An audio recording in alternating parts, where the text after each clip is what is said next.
with a 64 present.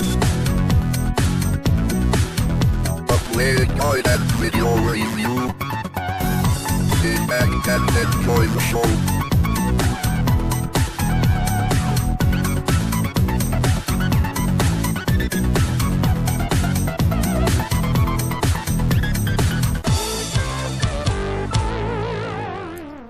Hi, welcome to another Commodore 64 game guide and review.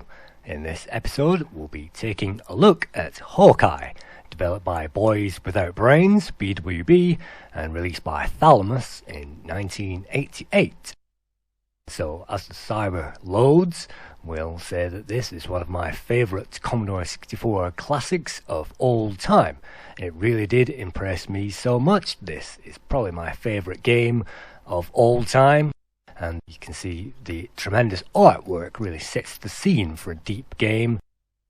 And the Robin Levy artwork on the loader.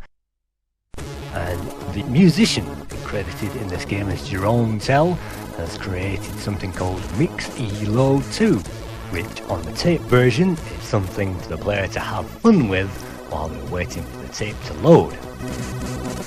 From here we can change the tune, and it's so interesting to do that because tape loading ordinarily on the 64 takes such a long time. In this case, it's certainly worth it. And so, moving on the disc version, you can see there an introduction, which I've actually speeded up, and that's quite boring. It adds absolutely nothing to the game. And also on the disc, we will find this monster introduction there, a Hall of Fame, and the different monsters in the game. In fact, some monsters which you won't even find in the game there are on the disc version, and again, I don't really think that adds much to the game. But already you can see the demo effects, and obviously the music is tremendous, and that just continues into the game itself. So let's check it out.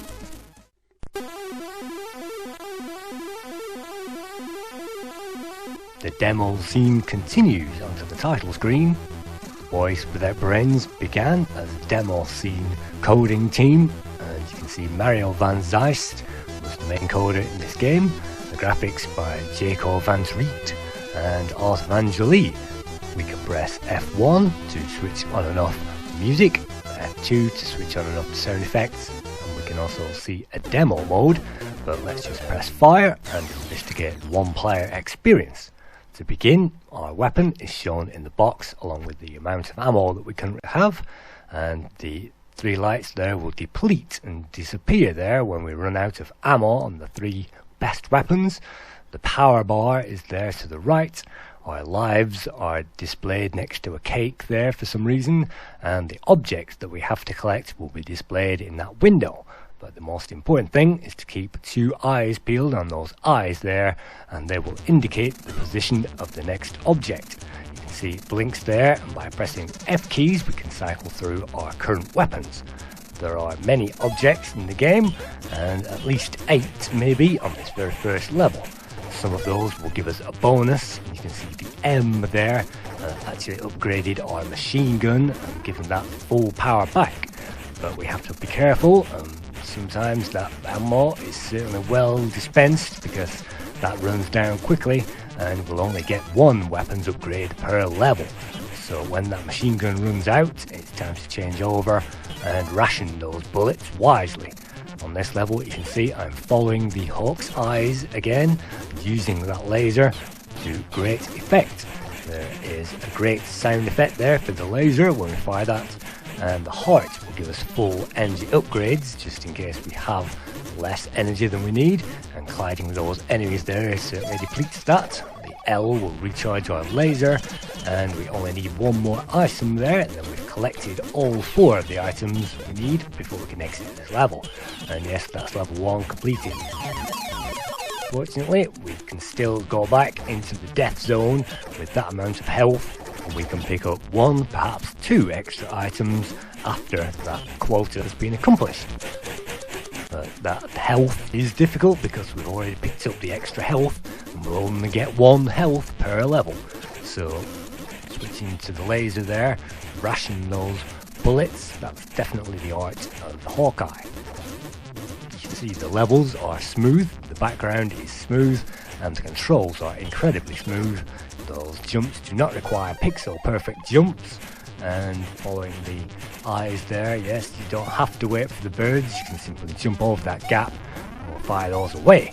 Unfortunately, I fired all my bullets away in the machine gun, and that puts us automatically back to the pistol. The pistol is the only weapon with infinite ammunition, all the rest has been spent. You can see the one light flashing there under the gun symbol means our rocket launcher still has weaponry, but the laser and the machine gun has not. This speedy pistol isn't much use either. But getting through those enemies, you can hear the sound effects blazing away because we have virtually no energy left. And that will get louder as we run out of energy there, and faster as well, which really increases the tension on these levels. So let's escape.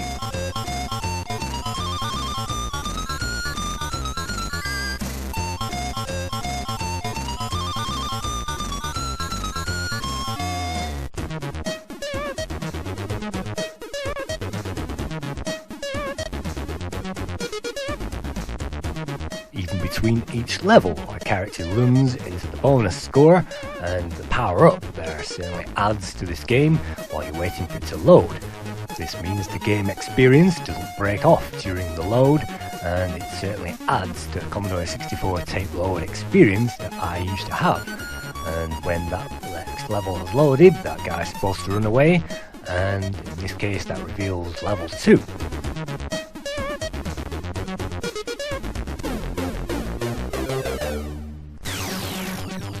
From the start, we can take our time to choose the weapons before we set off. And for this, I like to begin with the laser. That big guy there, sometimes he requires the rocket launcher. No idea what that thing is, it looks like a lizard with wings there. And so the creatures and the alien designs are certainly unique. And the sound effects, everything really gives it a tremendous atmosphere. So let's follow that alien along these long scrolling levels. You can see each level scrolls very smoothly, and it progresses there for quite some distance, maybe not half a mile like Fox Fights Back, but certainly some distance there, and so we can travel and blow away those things. Unfortunately they will respawn when we enter those same zones all over again, but we can jump over those things, and that helps us save ammo. We even get to face gorillas there, but let's save the ammo in this case and wait for that thing to blow up itself. Sometimes the enemies do that, and sometimes if you don't get those shots on target, then your energy will bottom out. So let's hope and pray that we find that energy top up in this direction. Sometimes it's a long walk when the energy in that power bar is reaching the bottom, and those mines there can be easily blown away. And the sound effects once again introduce the player to those things just as they enter the screen, giving them fair warning. There is no leaps of faith, there is no round robin jumps like Turrican, but the controls are as smooth as Turrican, and I'd say the controls in this game are so tight that it makes play worth it. Even though the enemies there are quite dumb and there's no AI involved in this game, the player can get stuck in and blast those things away. And let's not waste any time, let's collect our final item for this level, and before the energy peters out, let's leave.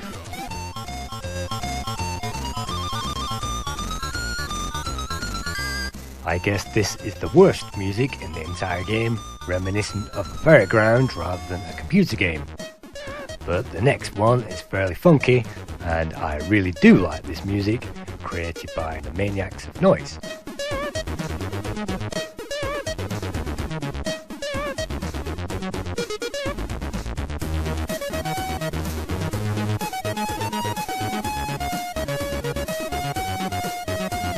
The music also gives us a great feeling when we complete those levels, and gives us reassurance that we are doing great. And that's what you need in this game, because it is not easy. I may make things look easy, but it's certainly not easy. Sometimes we have to juggle weapons. Let's start with the machine gun, because we can always be reassured of some kind of machine gun pickup during the level, and we have 5 lives. I'm actually saving my lives because if you complete the first 4 levels in a row, then you will gain a bonus level. Let's use the rocket launcher against those large targets and evade those guys. Yes, the enemy AI will keep tracking us along the map there, but it doesn't take too long to blow all those guys away. So the alien patterns are easy to memorize and they don't attack in a huge wave, like Fox Fight Back once again. So the enemy patterns there, look at that R, and that recharges our rocket launcher. That's the one weapon that we hardly use in this level, and most levels in general. But back to the laser there, certainly bullets need to be rationed as we go through the game. We can even outpace those aliens there. Very great animation of those guys walking and those panther type aliens running on the top of the screen. Very smooth and professional indeed. And the sound effects give us ample warning before we run into those aliens, so we don't run into death traps. In this case, we've managed to run into the M symbol, which will recharge the machine gun. So we have 3 out of the 4 items. Maybe the next item will complete the quota, and again we can run back after the quota is completed, and that may pick up extra items for extra score. You can see the health there is not too bad. We may choose to do that on this level unless we run into aliens. And that's the laser top up again, so let's switch to that. Waste the laser while we've got that. And doing so before we pick up the upgrade will give us an energy recharge and help us gain more score. In the meantime, I'm still heading left. We can jump over those panthers, but it gives us those actions and the reactions in the controls to maneuver away from those terrorizing threats, and that's great. There's nothing better than the controls in this game. The scrolling landscapes are varied in each level, each with a different colour scheme, different aliens and different music. And so each level never gets boring, each one is action-packed. If we stand in the same spot for a number of seconds, then we'll get a random attack wave and we'll have to run away or waste those. But in this case we have collected the final item, and the extra item is pointing us this way. Well, it's extra health. So the game giving us a chance to recover and giving us those opportunities, and as long as we don't collide with those aliens, we should be fine. With the unlimited ammo of the usual pistol, it's a bit weedy there, especially taking on those infinite enemies. So let's run away and take the alternative route. There are pits of death there below there, and they will definitely get rid of 1 life instantly, but as long as we avoid those pits of death, then the route is obvious above those, and as long as we remember to jump, then that's fine. The animation again is great, the graphics are great and detailed, and a Stegosaurus waits for us across this gap, and that is again well animated, oddly out of proportion against our hero, but maybe that's a baby Stegosaur, and taking us back in time in these levels certainly felt different in its day. This game not only feels out of time, but timeless, and certainly out of this universe for a Commodore 64.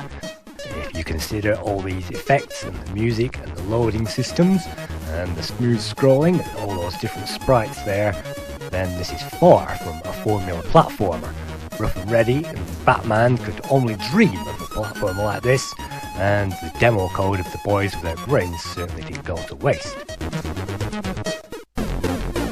Ourselves on level 4, which to my mind is quite a difficult level, and so you'll see me struggling from the beginning. Let's select the laser and pick up those first few objects. On this level the birds will dip, so if you collide with those birds then your energy will take a beating as a result. Sometimes you can duck under those things and shoot those animals out of the sky. It's usually the best option. And level 4 has a very tight time limit. You'll find your energy does go down even if you don't take the hits, and so there is a time limit in the game, and also you can't afford to hang around because it will respawn an attack wave right behind and that will attack. The game was influenced by Metroid on the NES, released in 1986, and Metroid also went on to inspire the Turrican series, which appeared in 1990. Purple crows are often difficult to avoid, Sometimes those bird flocks will contain a random number, and if you loiter around the respawn point of the screen, then you'll gain any number spawning onto the screen. So sometimes the play can be difficult if you get those and duck on those trigger points, and that can appear an unfairness in this game, but really that's just basically the trigger point. And if you keep running and you run away, then you can tackle those. And look at that, blocking my exit there, both sides. Sometimes it's frantic, and I have high respect for this game, as you can tell. Look at that jumping, fighting action there, certainly as responsive as Putty Squad. The controls are an absolute dream, and so is the action.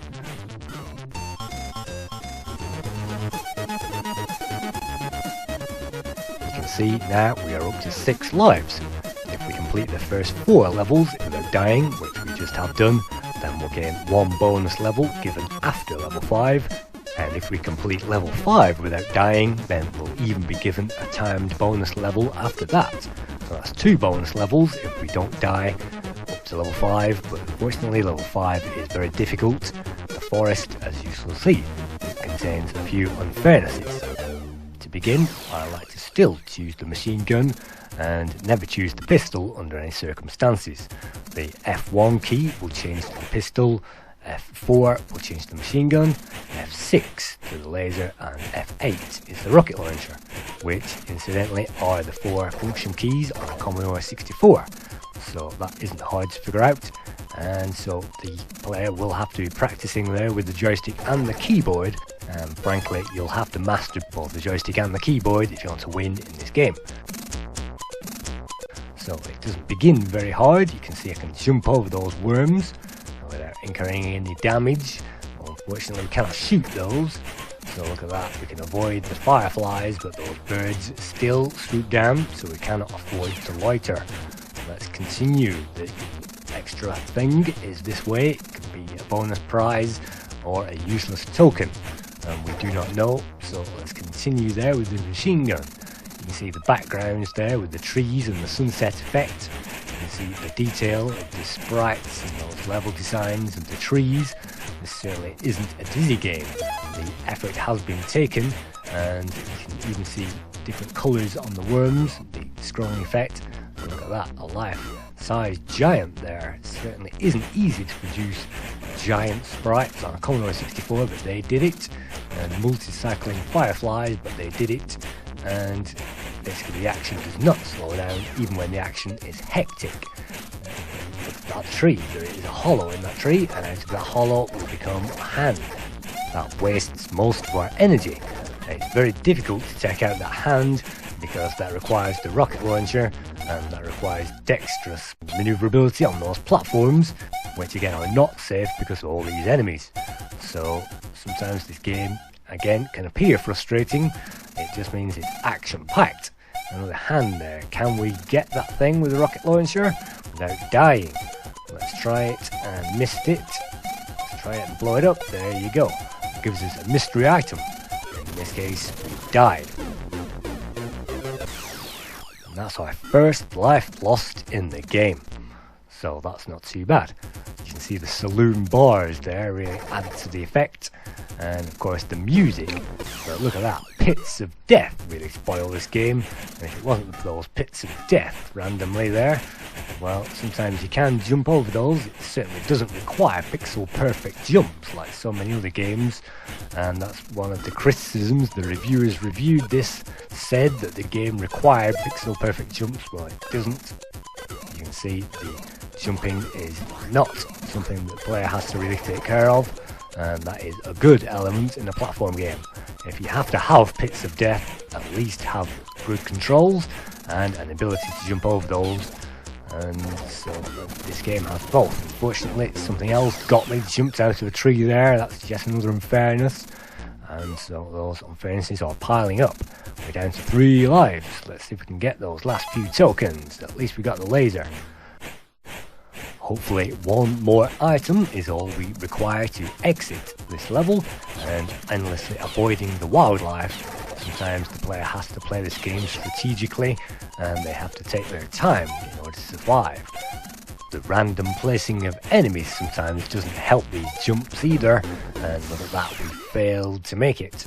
So the hand anticipation there is the death of us. Let's just run over this object because we'll get our energy restored at the end of each level, and hopefully we'll get there. And oh no, there's another hollow. Let's see if we can blow that up before we...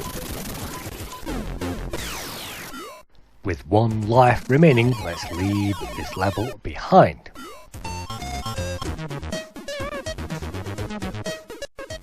As we move on to our bonus level, thanks to not dying over the first 4 levels, I'll just tell you a little history and a little background of the game. And so the production manager was the Dutch coder Mario van Zeist, whose other game was Heli Rescue in 1992, which got a 7.9 out of 10 on the Lemon 64 website.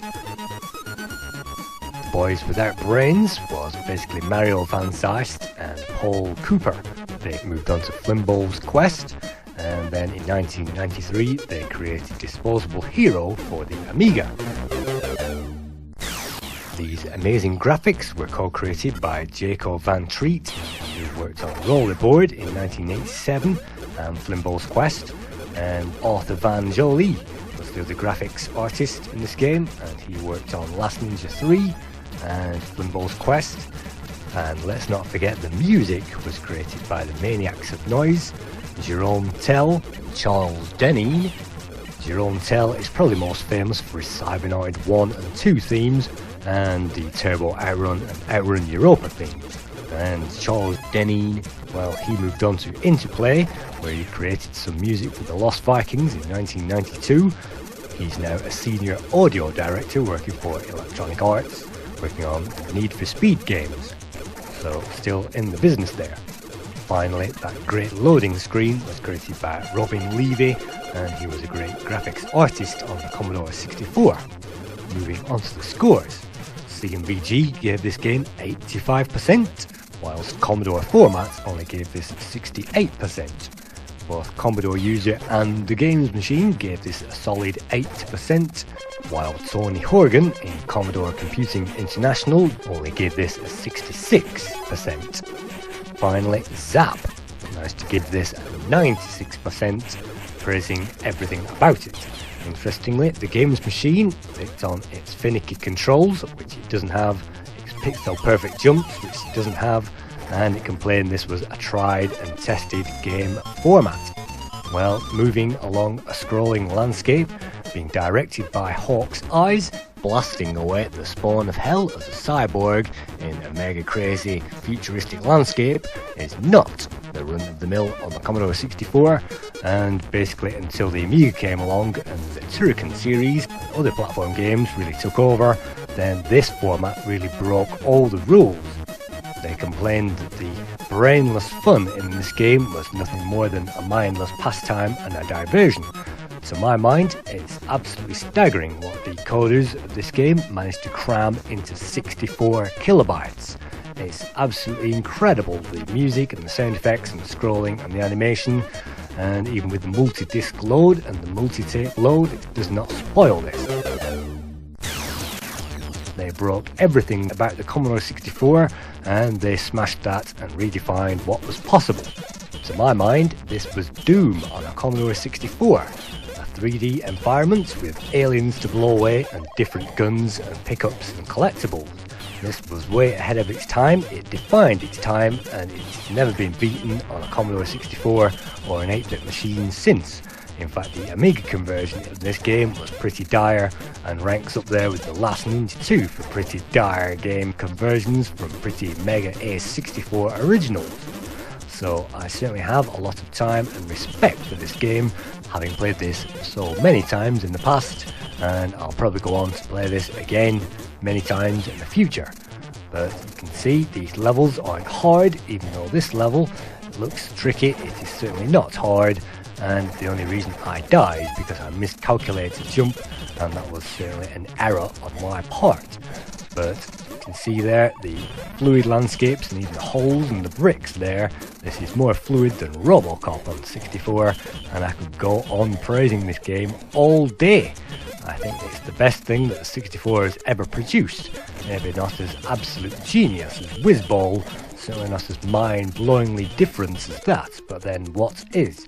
But on the upside, this is a genre-defining moment for the 64, and anyone who says this is boring, like the magazine reviewers, really need to check this out again, because I find it's anything but. Even the game over music sounds like it comes directly from a western, and it puts us right in the mood for the high score table. We can even practice a level with infinite lives and practice the last level we died on. So this game is fantastic, and I certainly recommend it. Thank you for viewing another Commodore 64 Play Guide and review.